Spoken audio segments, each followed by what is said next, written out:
లోకేష్ గారి red book blood book గా మారింది. అధికారంలోకి వీళ్ళు వచ్చిన దగ్గర నుంచి మనం చూసినట్టయితే సామాన్య ప్రజల దగ్గర నుంచి వైఎస్ఆర్ కాంగ్రెస్ పార్టీకి సంబంధించినటువంటి దాదాపు యాక్టివ్ గా ఉండేటువంటి ప్రతి గురించి మనం చూసుకున్నట్టయితే 2500 మంది వైఎస్ఆర్ కాంగ్రెస్ పార్టీ నాయకుల మీద అక్రమ కేసులు నమోదు చేశారు. దాదాపు 800 మంది మీద వైఎస్ఆర్ కాంగ్రెస్ పార్టీకి చెందిన వాళ్ళ మీద హత్యాయత్నం జరిగింది. 390 మంది మీద దాదాపు హత్యా ప్రయత్నాలు, హత్యకు గురైనటువంటి పరిస్థితులు.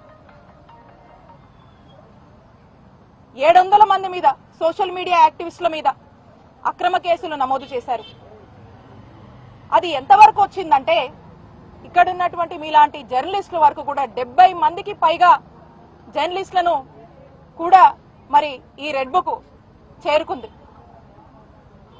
ఈ విధంగా ప్రతి సామాన్యుడి దగ్గర నుంచి కూడా ఎవ్వరికీ రక్షణ లేకుండా వైఎస్ఆర్ కాంగ్రెస్ పార్టీకి సంబంధించినటువంటి మాజీ ఎమ్మెల్యేలను, మాజీ ఎంపీలను, మాజీ మంత్రులను, ఐఏఎస్లను, ఐపీఎస్లను, ఆఖరికి మీ జర్నలిస్టుల దాకా కూడా మరి ఈ రెడ్ బుక్ ఏ విధంగా ప్రభావం చూపుతుందో ఒకసారి రాష్ట్ర ప్రజలు అర్థం చేసుకోవాలి.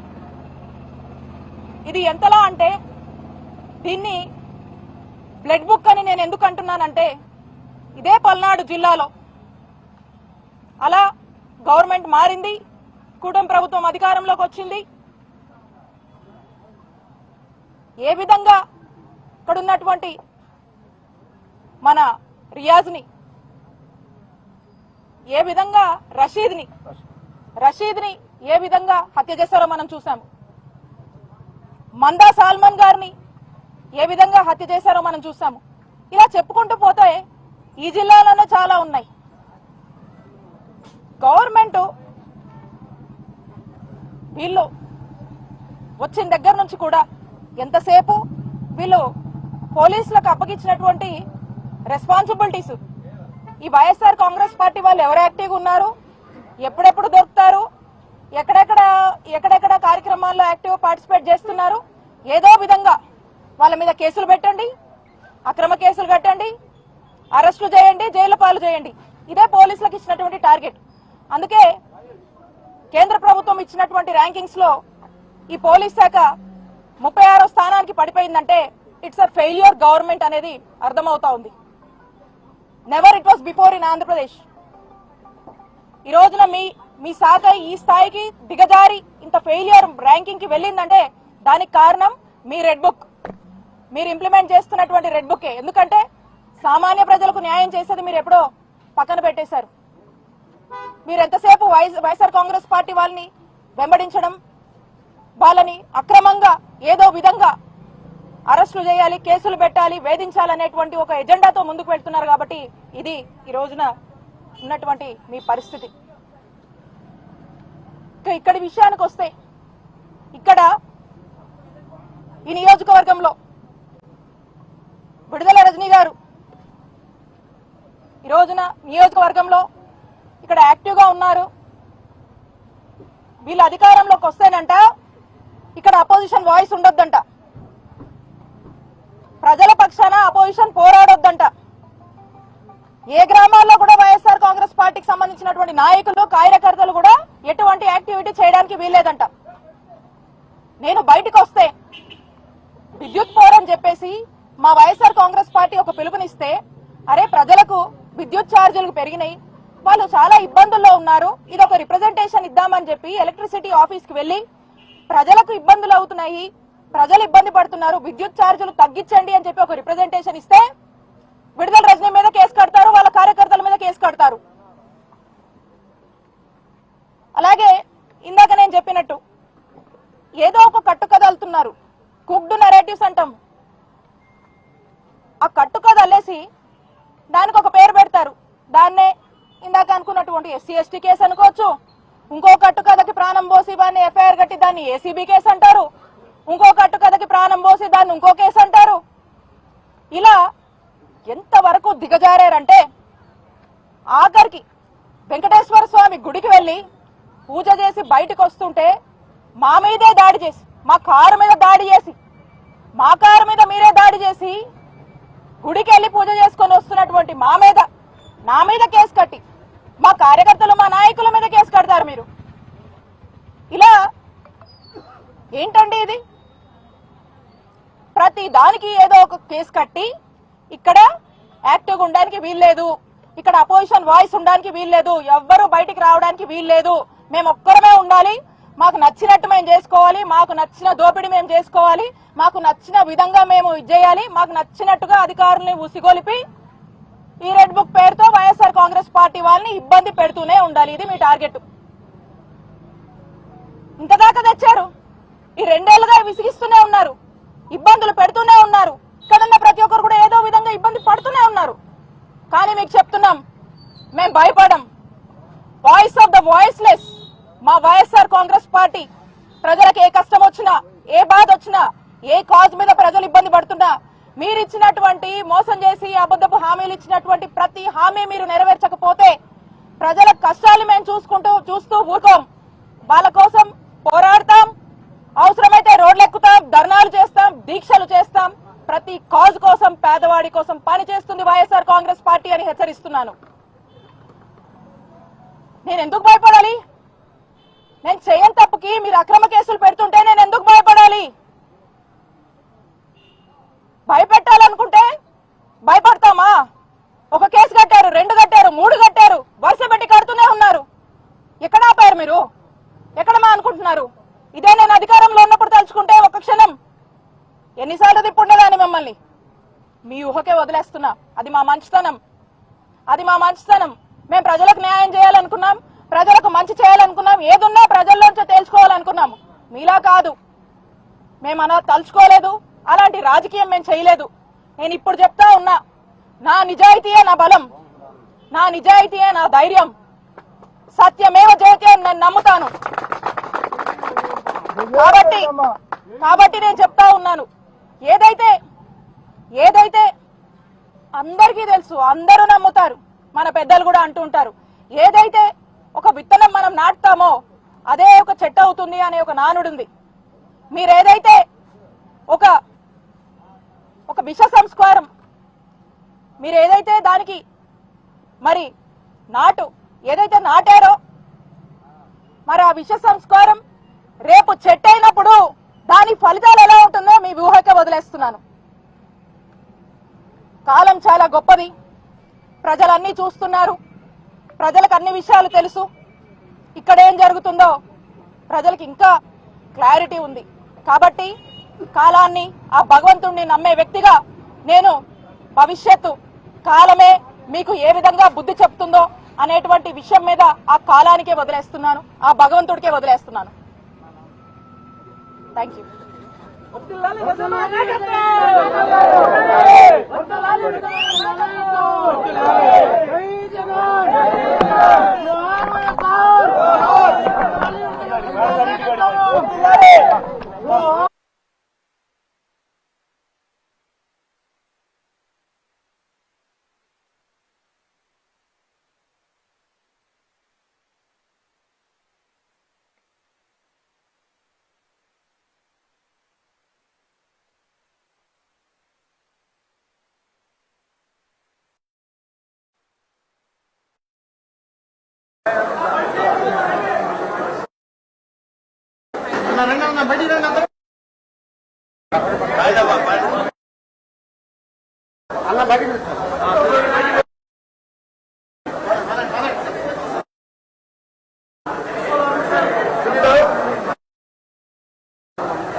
జరిగిన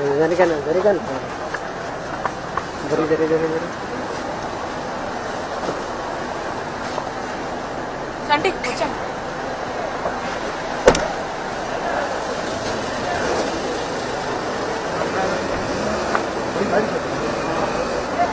జరిగే ఎదురు రామ్మకండి అన్న, కెమెరా చూసుకోండి, ఎదురు వస్తాడే.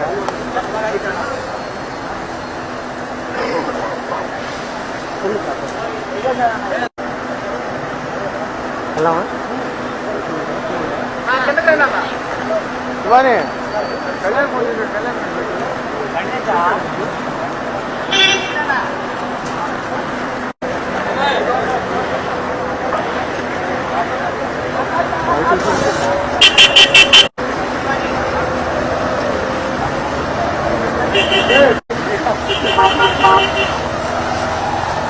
జరగాయి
నినాదాలు ఏం లేదు, శాంతియుతంగా వెళ్తున్నాం. ఏముందని కదా, శాంతియుతంగా కదా సార్.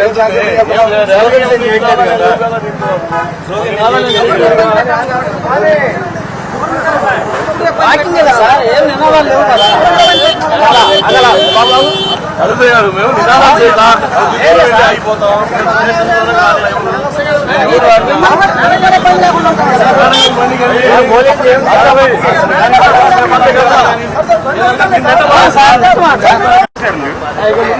రండి వాటి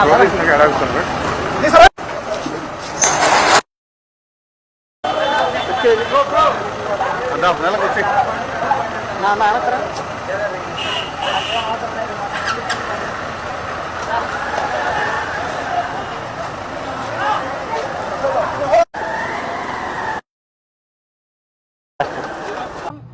లోకి వచ్చినప్పుడు రాష్ట్ర ప్రజలందరూ కూడా చూశారు. ఎక్కడ పడితే అక్కడ రోడ్డు మీద రెడ్ బుక్ హోర్డింగ్స్ అనేవి మనకు దర్శనం ఇచ్చాయి. లోకేష్ గారి రెడ్ బుక్ హోర్డింగ్స్ అందరం కూడా చూసాం. ఏంటా ఈ రెడ్ బుక్ కి హోర్డింగ్స్ కట్టారు అని మాట్లాడుకున్నటువంటి పరిస్థితులు కూడా మన రాష్ట్రంలో 2 సంవత్సరాల కింద మనం చూసాం. మరి ఈ రోజున లోకేష్ గారి red book hoardings blood book గా మారినాయి. లోకేష్ గారి రెడ్ బుక్ బ్లడ్ బుక్ గా మారింది. అధికారంలోకి వీళ్ళు వచ్చిన దగ్గర నుంచి మనం చూసినట్టయితే సామాన్య ప్రజల దగ్గర నుంచి వైఎస్ఆర్ కాంగ్రెస్ పార్టీకి సంబంధించినటువంటి దాదాపు యాక్టివ్ గా ఉండేటువంటి ప్రతి ఒక్కరి గురించి మనం చూసుకున్నట్టయితే 2500 మంది వైఎస్ఆర్ కాంగ్రెస్ పార్టీ నాయకుల మీద అక్రమ కేసులు నమోదు చేశారు. దాదాపు 800 మంది మీద వైఎస్ఆర్ కాంగ్రెస్ పార్టీకి చెందిన వాళ్ళ మీద హత్యాయత్నం జరిగింది. 390 మంది మీద దాదాపు హత్యా ప్రయత్నాలు, హత్యకు గురైనటువంటి పరిస్థితులు.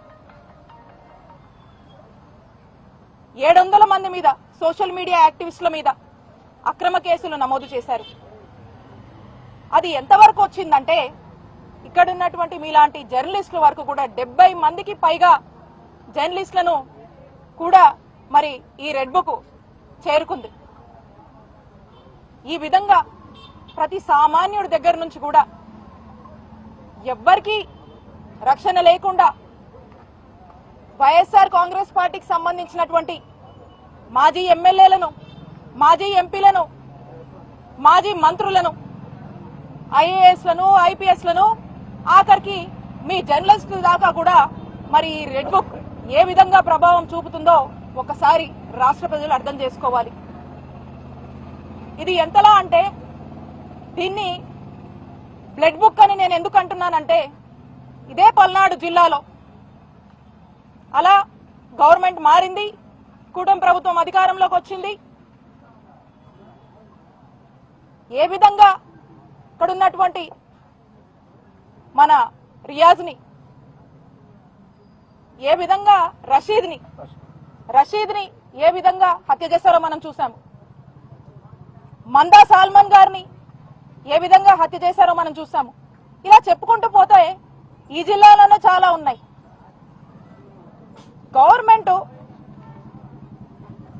వీళ్ళు వచ్చిన దగ్గర నుంచి కూడా ఎంతసేపు వీళ్ళు పోలీసులకు అప్పగించినటువంటి రెస్పాన్సిబిలిటీస్, ఈ వైఎస్ఆర్ కాంగ్రెస్ పార్టీ వాళ్ళు ఎవరు యాక్టివ్గా ఉన్నారు, ఎప్పుడెప్పుడు దొరుకుతారు, ఎక్కడెక్కడ కార్యక్రమాల్లో యాక్టివ్ పార్టిసిపేట్ చేస్తున్నారు, ఏదో విధంగా వాళ్ళ మీద కేసులు పెట్టండి, అక్రమ కేసులు కట్టండి, అరెస్టులు చేయండి, జైలు పాలు చేయండి. ఇదే పోలీసులకు ఇచ్చినటువంటి టార్గెట్. అందుకే కేంద్ర ప్రభుత్వం ఇచ్చినటువంటి ర్యాంకింగ్స్ లో ఈ పోలీస్ శాఖ 36వ స్థానానికి పడిపోయిందంటే ఇట్స్ అ ఫెయిల్యూర్ గవర్నమెంట్ అనేది అర్థమవుతా ఉంది. Never it was before in Andhra Pradesh. ఈ రోజున మీ శాఖ ఈ స్థాయికి దిగజారి ఇంత ఫెయిల్యూర్ ర్యాంకింగ్ కి వెళ్ళిందంటే దానికి కారణం మీ రెడ్ బుక్, మీరు ఇంప్లిమెంట్ చేస్తున్నటువంటి రెడ్ బుక్. ఎందుకంటే సామాన్య ప్రజలకు న్యాయం చేసేది మీరు ఎప్పుడో పక్కన పెట్టేశారు. మీరు ఎంతసేపు వైఎస్ఆర్ కాంగ్రెస్ పార్టీ వాళ్ళని వెంబడించడం, వాళ్ళని అక్రమంగా ఏదో విధంగా అరెస్టులు చేయాలి, కేసులు పెట్టాలి, వేధించాలనేటువంటి ఒక ఎజెండాతో ముందుకు వెళ్తున్నారు. కాబట్టి ఇది ఈ రోజున ఉన్నటువంటి మీ పరిస్థితి. ఇక్కడి విషయానికి వస్తే ఇక్కడ ఈ నియోజకవర్గంలో విడుదల రజనీ గారు ఈ రోజున నియోజకవర్గంలో ఇక్కడ యాక్టివ్ గా ఉన్నారు. వీళ్ళు అధికారంలోకి వస్తేనంట ఇక్కడ అపోజిషన్ వాయిస్ ఉండొద్దంట, ప్రజల పక్షాన అపోజిషన్ పోరాడొద్దంట, ఏ గ్రామాల్లో కూడా వైఎస్ఆర్ కాంగ్రెస్ పార్టీకి సంబంధించినటువంటి నాయకులు, కార్యకర్తలు కూడా ఎటువంటి యాక్టివిటీ చేయడానికి వీల్లేదంట. నేను బయటకు వస్తే విద్యుత్ పోరని చెప్పేసి మా వైఎస్ఆర్ కాంగ్రెస్ పార్టీ ఒక పిలుపునిస్తే, అరే ప్రజలకు విద్యుత్ ఛార్జీలు పెరిగినాయి, వాళ్ళు చాలా ఇబ్బందుల్లో ఉన్నారు, ఇది ఒక రిప్రజెంటేషన్ ఇద్దామని చెప్పి ఎలక్ట్రిసిటీ ఆఫీస్ కి వెళ్లి ప్రజలకు ఇబ్బందులు అవుతున్నాయి, ప్రజలు ఇబ్బంది పడుతున్నారు, విద్యుత్ ఛార్జీలు తగ్గించండి అని చెప్పి ఒక రిప్రజెంటేషన్ ఇస్తే విడుదల రజనీ మీద కేసు కడతారు, వాళ్ళ కార్యకర్తల మీద కేసు కడతారు. అలాగే ఇందాక నేను చెప్పినట్టు ఏదో ఒక కట్టు కథ వెళ్తున్నారు, కుక్డ్ నెరేటివ్స్ అంటాం. ఆ కట్టు కథ అల్లేసి దానికి ఒక పేరు పెడతారు. దాన్నే ఇందాక అనుకున్నటువంటి ఎస్సీ ఎస్టీ కేసు అనుకోవచ్చు, ఇంకో కట్టు కథకి ప్రాణం పోసి దాన్ని ఎఫ్ఐఆర్ కట్టి దాన్ని ఏసీబీ కేసు అంటారు, ఇంకో కట్టు కథకి ప్రాణం పోసి దాన్ని ఇంకో కేసు అంటారు. ఇలా ఎంతవరకు దిగజారారంటే ఆఖరికి వెంకటేశ్వర స్వామి గుడికి వెళ్లి పూజ చేసి బయటకు వస్తుంటే మా మీదే దాడి చేసి, మా కారు మీద దాడి చేసి, మా కారు మీద మీరే దాడి చేసి గుడికి వెళ్లి పూజ చేసుకొని వస్తున్నటువంటి నా మీద కేసు కట్టి మా కార్యకర్తలు, మా నాయకుల మీద కేసు కడతారు మీరు. ఇలా ఏంటండి ఇది? ప్రతి దానికి ఏదో ఒక కేసు కట్టి ఇక్కడ యాక్టివ్గా ఉండడానికి వీల్లేదు, ఇక్కడ అపోజిషన్ వాయిస్ ఉండడానికి వీల్లేదు, ఎవ్వరూ బయటికి రావడానికి వీల్లేదు, మేము ఒక్కరమే ఉండాలి, మాకు నచ్చినట్టు మేము చేసుకోవాలి, మాకు నచ్చిన దోపిడీ మేము చేసుకోవాలి, మాకు నచ్చిన విధంగా మేము ఇచ్చేయాలి, మాకు నచ్చినట్టుగా అధికారుల్ని ఉసిగొలిపి ఈ రెడ్ బుక్ పేరుతో వైఎస్ఆర్ కాంగ్రెస్ పార్టీ వాళ్ళని ఇబ్బంది పెడుతూనే ఉండాలి. ఇది మీ టార్గెట్. ఇంతదాకా తెచ్చారు. ఈ 2 ఏళ్లుగా విసిగిస్తూనే ఉన్నారు, ఇబ్బందులు పెడుతూనే ఉన్నారు. ఇక్కడున్న ప్రతి ఒక్కరు కూడా ఏదో విధంగా ఇబ్బంది పడుతూనే ఉన్నారు. కానీ మీకు చెప్తున్నాం, మేము భయపడం. వాయిస్ ఆఫ్ ద వాయిస్లెస్ మా వైఎస్ఆర్ కాంగ్రెస్ పార్టీ. ప్రజలకు ఏ కష్టం వచ్చినా, ఏ బాధ వచ్చినా, ఏ కాజ్ మీద ప్రజలు ఇబ్బంది పడుతున్నా, మీరు ఇచ్చినటువంటి మోసం చేసి అబద్ధపు హామీలు ఇచ్చినటువంటి ప్రతి హామీ మీరు నెరవేర్చకపోతే ప్రజల కష్టాలు మేము చూస్తూ ఊరుకోం. వాళ్ళ కోసం దీక్షలు చేస్తాం. ప్రతి కాజ్ కోసం, పేదవాడి కోసం పని చేస్తుంది వైఎస్ఆర్ కాంగ్రెస్ పార్టీ అని హెచ్చరిస్తున్నాను. నేను ఎందుకు భయపడాలి?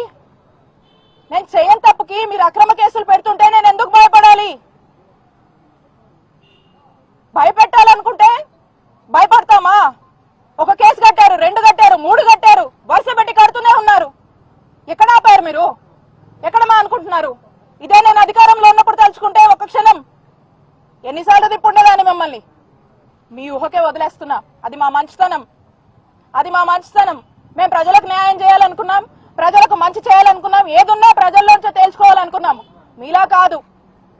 మేము అలా తలుచుకోలేదు, అలాంటి రాజకీయం మేము చేయలేదు.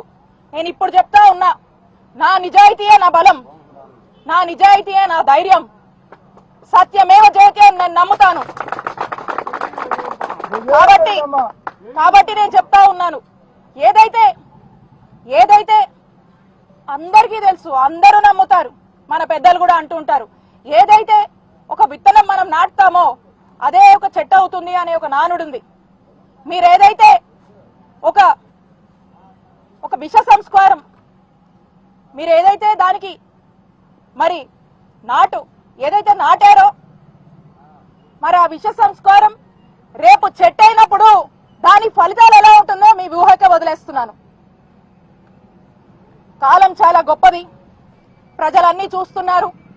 ప్రజలకు అన్ని విషయాలు తెలుసు.